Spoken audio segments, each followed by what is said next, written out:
Today we're looking at the most creepy, unexplained mysteries from Smash Bros. Games. Take the Meta Ridley trophy, for example. On the surface, it looks like any other collectible, but when players dug a bit deeper, they uncovered something truly disturbing. By using a modded camera to zoom all the way inside of Ridley's chest, players discovered an actual, fully textured, beating heart. What makes this so bizarre is that you never see this anywhere in normal gameplay. This sparked massive fan speculation about why the developers would even bother creating and animating it. Since Metaridley is a boss in the Subspace Emissary, one theory is that there was originally a phase where you'd break his chest open to attack the heart directly. Perhaps that was deemed too gory for a family-friendly game and was ultimately scrapped, leaving only this beating heart behind in the files. Well, this is just speculation, and the true purpose remains a total mystery.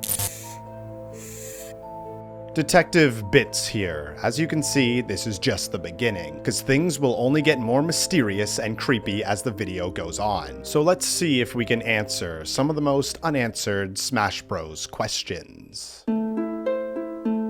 Our next mystery centers around the Marx boss fight in Super Smash Bros. Ultimate. While the final encounter is already unsettling, it appears this battle was originally intended to be much darker. During the Smash Ultimate Sephiroth presentation, series creator Masahiro Sakurai made an interesting comment. He said the development team had initially designed a significantly more terrifying version of the fight. However, to comply with age ratings and worries that this character wouldn't be suitable for all audiences, they ended up toning it down. Interestingly, Sakurai admitted he wished he had kept the creepier build. So naturally, this set off a ton of speculation of what exactly this original boss fight was going to look like. Was the body horror amped up? Was his design even more disturbing? Since no gameplay assets, leftover files, or media of this uncut boss fight have ever surfaced, the answers remain hidden, ultimately leaving us only able to wonder just how disturbing Sakurai's original vision truly was. Yes, quite intriguing, wouldn't you say? But our next mystery may be even more so,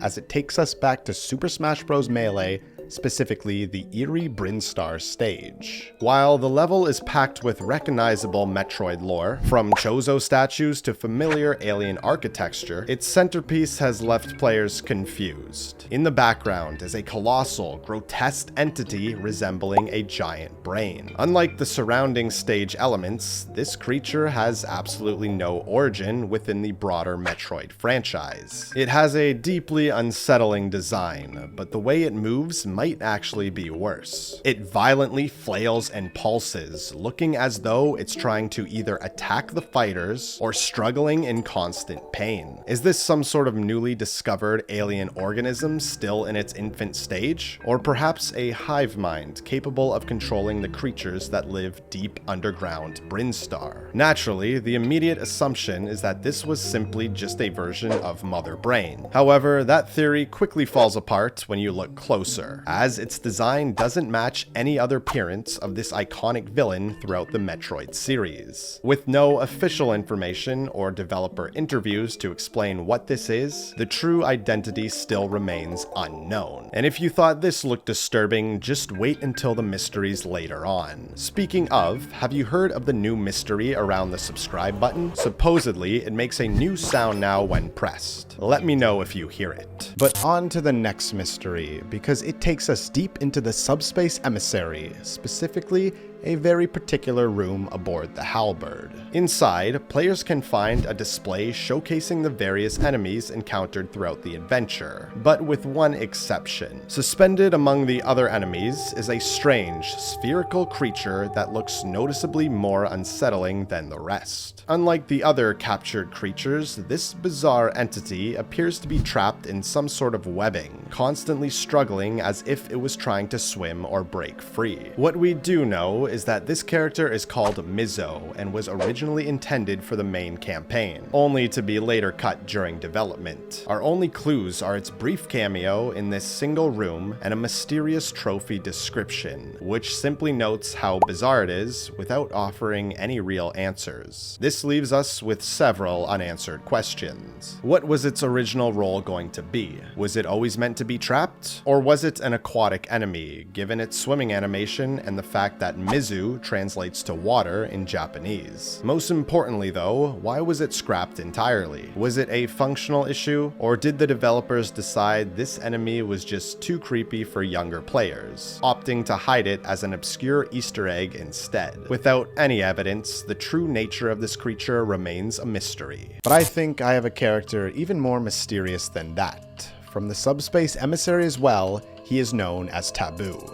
Within the Subspace Emissary, he is portrayed as the ultimate evil, a godlike entity capable of controlling powerful villains like Bowser and Ganondorf, and even seizing total control of Master Hand himself. But who exactly is Taboo? What are his motives, and where did he come from? According to the official lore, Taboo is the physical embodiment of subspace. His ultimate goal is to drag the entire world of trophies into his realm, largely because he is physically incapable of leaving subspace himself. But this raises a major question. If he is truly this all-powerful, why is he trapped there? Furthermore, despite there being no humans in subspace, Taboo deliberately manifests in a humanoid form. Did he adopt this shape only after observing the fighters in the real world? The only other prominent feature on his design is the strange glowing circle embedded in his chest. Is this fear his actual true form? The game offers absolutely no explanation for what it is or how it functions. This complete lack of a backstory has led to fascinating fan theories regarding his name. Since Master Hand canonically represents a child in the real world playing with their Smash Bros figures, some fans speculate that Taboo represents adulthood or social expectations. He binds Master Hand in chains, forcing him to stop,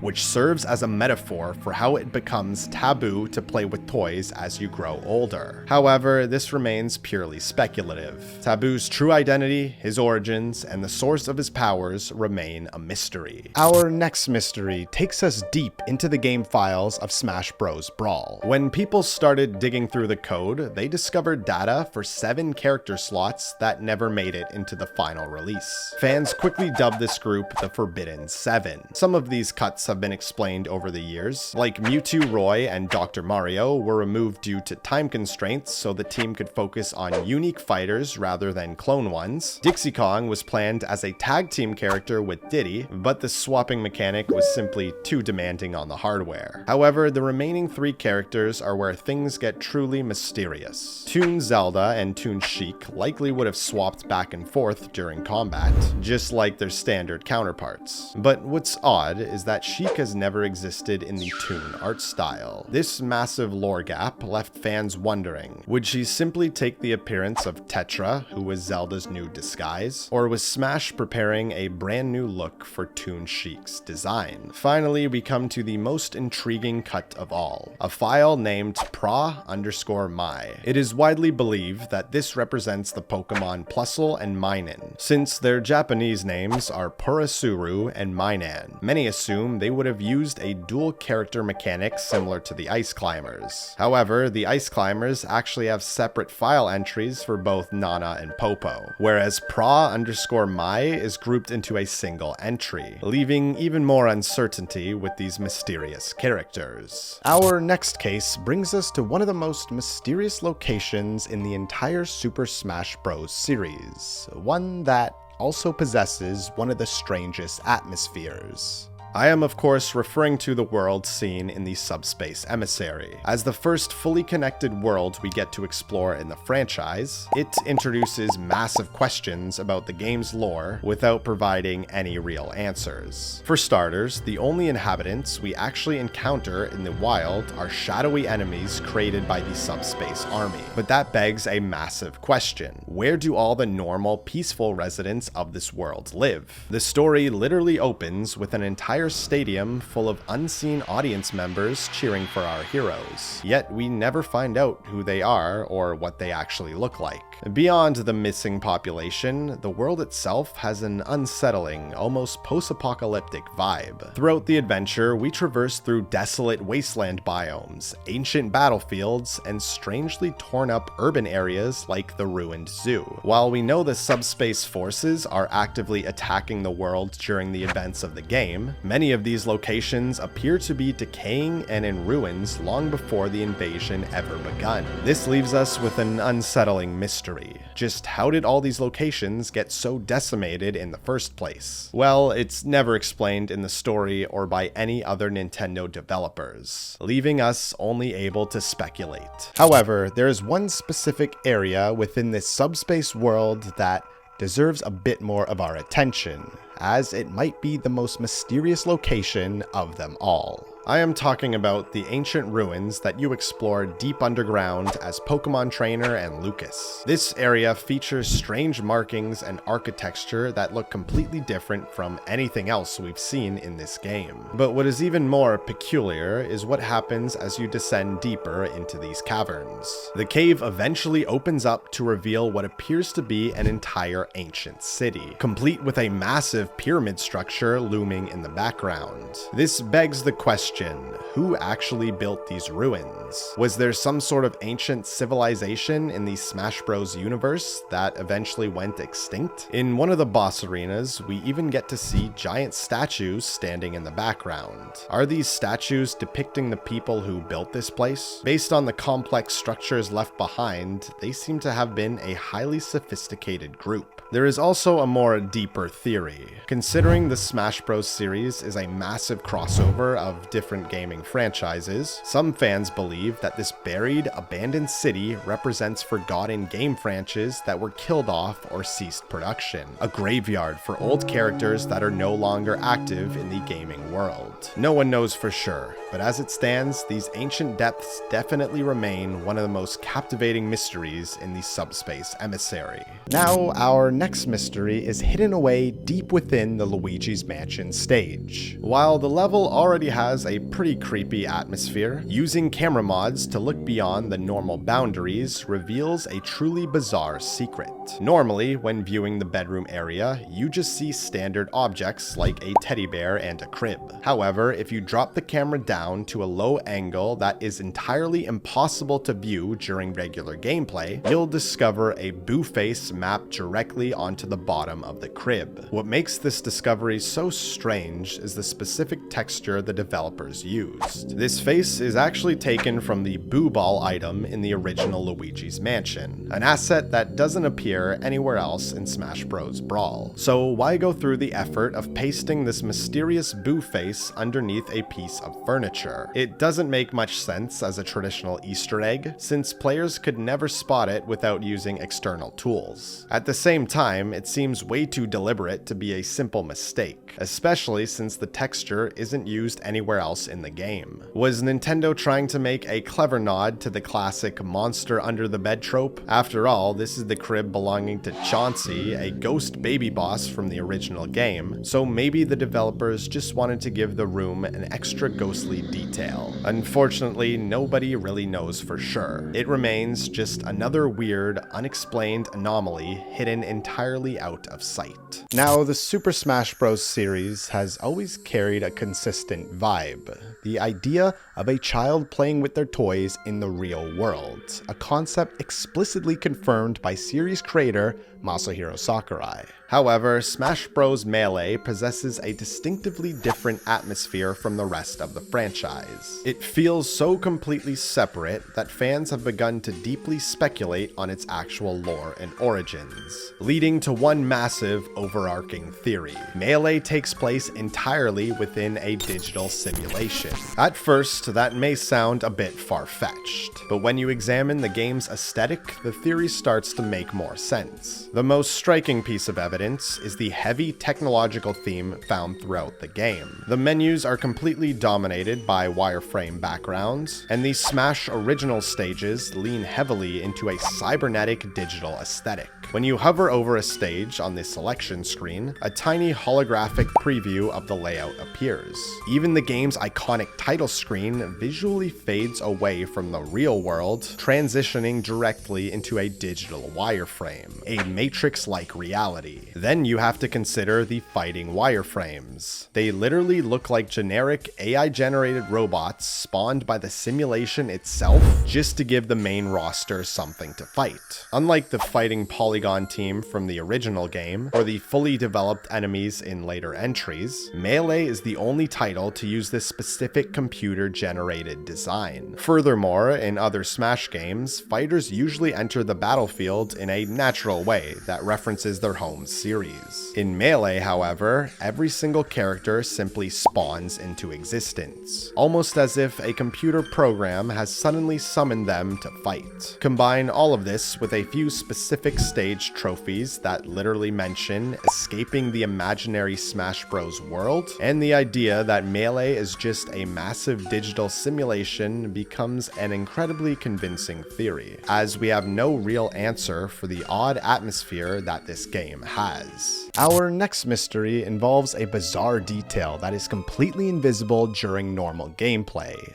only coming to light years later when players began digging through the game's files. The subject in question is the standard Metroid assist trophy. On the surface, it appears perfectly normal, a highly accurate, detailed 3D model of the iconic parasite. However, when the data miners peeled back layers and looked inside the creature's model, they discovered something incredibly out of place. Slapped directly onto the Metroid's internal texture map is a small, 2D sprite of Mr. Saturn from the Earthbound series. This clearly wasn't an accidental glitch or a misplaced file. It is a unique sprite deliberately framed within a circular section of this texture, meaning a developer intentionally went out of their way to hide it there. Naturally, this has led fans to question why such an obscure secret was included in the first place, and whether there is a deeper meaning behind it. The most obvious link between the two is that both Metroids and Mr. Saturns are aliens. Could this be a bizarre lore drop hinting at a connection between these two extraterrestrial races? It's an odd crossover to consider, given how wildly different their respective franchises are, but with all the parallel universes we have explored today, and the fact that Smash Bros. Is the ultimate crossover event,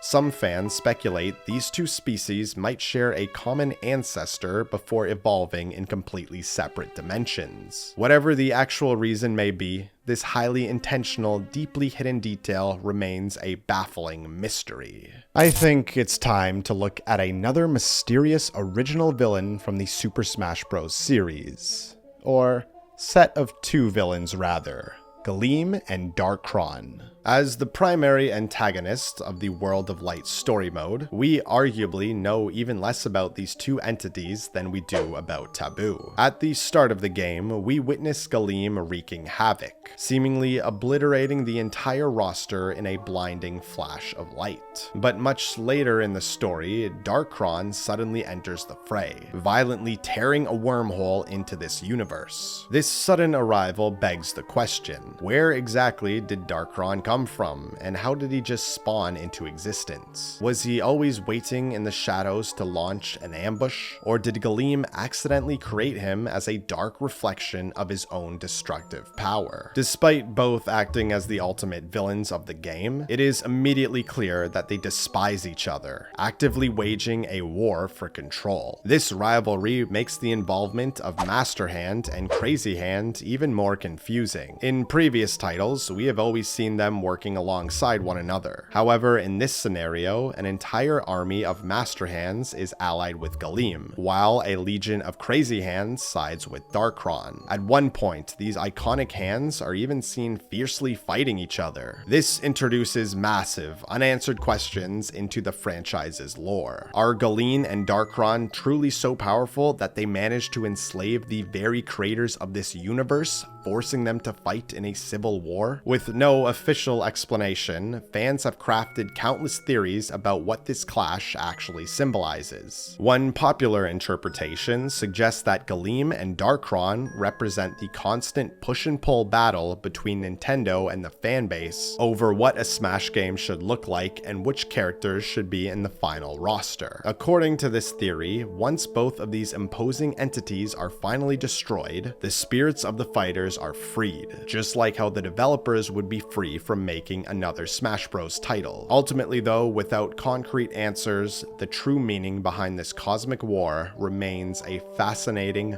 mystery.